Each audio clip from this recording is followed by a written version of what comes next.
ચાલો હવે બધાનું સ્વાગત તો થઈ ગયું, પણ હવે જેના માધ્યમ દ્વારા આપણે બધા અહીંયા આવ્યા એ બેનને પણ વિનંતી કરીશ કે આવો, કારણ કે તમારા પ્રયત્નોથી જ્યારે હનુમાન દાદા અહીંયા વિરાજમાન રહે, અહીંયા આટલું સરસ કાર્ય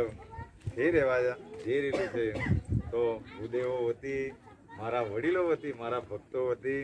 એકવાર આ લક્ષ્મીનારાયણનો પણ ભાવ અને વિઠ્ઠલ રૂકમાઈનું આપણે બધા સ્વાગત કરીએ,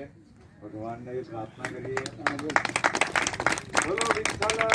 ભગવાન, બોલો